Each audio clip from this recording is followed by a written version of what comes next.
തെരഞ്ഞെടുപ്പ് പ്രചാരണത്തിനായി രാഹുൽ ഗാന്ധി ഇന്ന് കേരളത്തിലെത്തും. ഉച്ചയ്ക്ക് കരിപ്പൂർ വിമാനത്താവളത്തിലെത്തുന്ന രാഹുൽ റോഡ് മാർഗമാകും കോഴിക്കോട് ബീച്ചിലേക്ക് വരിക. വൈകിട്ട് 4 മണിക്ക് കോഴിക്കോട് ബീച്ചിലാണ് പൊതുസമ്മേളനം. കോഴിക്കോടിന് പുറമെ വയനാട്, മലപ്പുറം ജില്ലകളിൽ നിന്നും പ്രവർത്തകരെത്തും. ബീച്ചിലെ പരിപാടിക്ക് ശേഷം KSRTC ബസ്സിലാകും രാഹുൽ കരിപ്പൂരിലേക്ക് മടങ്ങുക. MS അനീഷ് കുമാർ ഏറ്റവും പുതിയ വിവരങ്ങളുമായി ചേരും. അനീഷ്, ദേശീയ നേതാക്കൾ കേരളത്തിലേക്ക് എത്തുകയാണ്. മനസ്സിലാക്കേണ്ടത്, ഈ തെരഞ്ഞെടുപ്പ് കാലത്ത് ആദ്യം വരുന്ന നേതാവ് രാഹുൽ ഗാന്ധിയാണ്. രാഹുലിന്റെ വരവ് ചില്ലറ ആവേശമല്ല കോൺഗ്രസ് പ്രവർത്തകർക്ക് നൽകുക. എന്തൊക്കെയാണ് രാഹുലിന്റെ പരിപാടികൾ? എത്ര ദിവസം ഇവിടെ ഉണ്ടാകും? ഏതൊക്കെ ജില്ലകളിൽ പ്രചരണം ഉണ്ടാകും?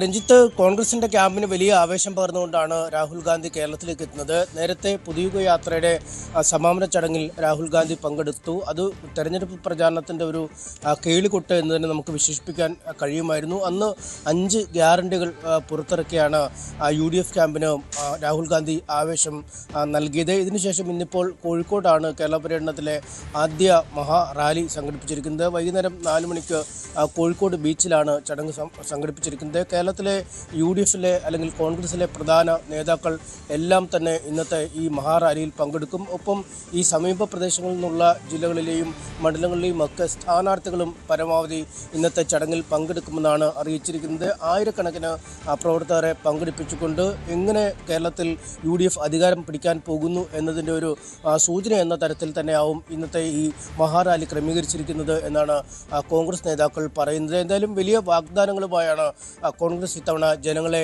നേരിടാൻ പോകുന്നത്. വോട്ടർമാർക്ക് കൈനിറയെ സമ്മാനങ്ങൾ UDF അധികാരത്തിലേറിയാൽ നൽകും എന്ന് ഇതിനകം തന്നെ കോൺഗ്രസ് പറഞ്ഞിരിക്കുന്നു. അതിൽ ഗ്യാരണ്ടി കാർഡുകളാണ് ഏറ്റവും പ്രധാന ആകർഷണങ്ങളായി ഉയർത്തിക്കാട്ടുന്നത്. ഇത് സംബന്ധിച്ച കൂടുതൽ വിശദീകരണങ്ങൾ, ഉറപ്പുകൾ എന്നിവ ഇന്ന് രാഹുൽ ഗാന്ധിയിൽ നിന്ന് ജനങ്ങൾക്ക് ലഭിക്കും എന്നാണ് കോൺഗ്രസ് പറയുന്നത്. അതിൽ KSRTC യാത്രയുണ്ട്, വിദ്യാർത്ഥിനികൾക്ക് 1000 രൂപ പ്രതിമാസം നൽകുന്ന പദ്ധതിയുണ്ട്, 25 ലക്ഷം രൂപയുടെ ആരോഗ്യ ഇൻഷുറൻസ് പദ്ധതിയുണ്ട്, ഒപ്പം പെൻഷൻ തുക 3000 രൂപ ഉയർത്തുന്നു. അങ്ങനെ ഒരുപാട് കാര്യങ്ങളാണ് ഇതിനകം തന്നെ കോൺഗ്രസ് വാഗ്ദാനം ചെയ്തിരിക്കുന്നത്. നമുക്കറിയാം, തെരഞ്ഞെടുപ്പിൽ സ്ഥാനാർത്ഥിയെ നിർണയം അല്ലെങ്കിൽ തെരഞ്ഞെടുപ്പ് പ്രഖ്യാപിച്ചാൽ 24 മണിക്കൂറിനുള്ളിൽ സ്ഥാനാർത്ഥിയെ പ്രഖ്യാപിക്കും എന്ന് അറിയിച്ച കോൺഗ്രസിന് ആ വാക്ക് പാലിക്കാൻ കഴിഞ്ഞിരുന്നില്ല. പിന്നീട് മാരത്തോൺ ചർച്ചകൾ നടത്തുകയും K സുധാകരൻ മത്സരിക്കണമെന്ന ആവശ്യത്തിൽ ഉറച്ചു നിൽക്കുകയും ചെയ്തതോടുകൂടി പട്ടിക വൈകുന്ന സാഹചര്യമുണ്ടായി. എങ്കിലും പിന്നീട് വളരെ പെട്ടെന്ന് പത്രിക സമർപ്പണമടക്കത്തിലുള്ള സമയത്തിലേക്ക് എത്തിയപ്പോൾ അത് പൂർത്തിയാക്കി. ഒരുപക്ഷെ LDFിൻ്റെ സ്വതന്ത്രന്മാരുടെ പട്ടികയൊക്കെ പുറത്ത് വരുന്നതിന് മുമ്പ് തന്നെ UDFിന് പത്രിക സമർപ്പണത്തിലേക്ക് നീങ്ങാൻ അല്ലെങ്കിൽ സ്ഥാനാർത്ഥികളുടെ അന്തിമ നിർണ്ണയത്തിലേക്ക് കടക്കാൻ കഴിഞ്ഞു എന്നാണ് അവർ തന്നെ പറയുന്നത്. എന്തായാലും അതൊക്കെ കഴിഞ്ഞ് UDFിൻ്റെ പ്രചാരണം ഒരു ട്രാക്കിലേക്ക് നീങ്ങിയിരിക്കുന്ന സാഹചര്യമുണ്ട്. അതുകൊണ്ട് ആ ക്യാമ്പിന് വലിയ ആവേശം നൽകുന്നതാണ് രാഹുൽ ഗാന്ധിയുടെ പ്രചരണം. എന്തായാലും അദ്ദേഹം ഇന്നത്തെ ഈ മഹാറാലിക്ക് ശേഷം പ്രത്യേക ബസ്സിലാണ് വിമാനത്താവളത്തിലേക്ക് പോയി മടങ്ങും. പിന്നീട് വരും ദിവസങ്ങളിലും രാഹുൽ ഗാന്ധിയുടെ സാന്നിധ്യം കേരളത്തിലെ കോൺഗ്രസ് പ്രവർത്തകർക്ക് ആവേശം നൽകുമെന്നാണ് അറിയിച്ചിരിക്കുന്നത്. ആ പ്രചാരണ പരിപാടികളുടെ വിശദമായ പട്ടികയും പുറത്തുവിടും. പ്രിയങ്ക ഗാന്ധിയും ഇന്ന് രാഹുൽ ഗാന്ധിക്ക് ഒപ്പമുണ്ടാകുമെന്ന വിവരങ്ങൾ ലഭിക്കുന്നുണ്ട്. എന്തായാലും വലിയ ആവേശത്തിലേക്കാണ് രാഹുൽ ഗാന്ധിയുടെ വരവോടുകൂടി UDF ക്യാമ്പ് മാറുന്നത്. ഓരോ ഇടങ്ങളിലേക്കും രാഹുൽ ഗാന്ധി എത്തിക്കാനുള്ള നീക്കങ്ങൾ പല ഇടങ്ങളിലും, അതായത് കോൺഗ്രസിന് വലിയ സ്വാധീനമില്ലാത്ത, കഴിഞ്ഞ തെരഞ്ഞെടുപ്പുകളിൽ കാര്യമായി MLAമാരെ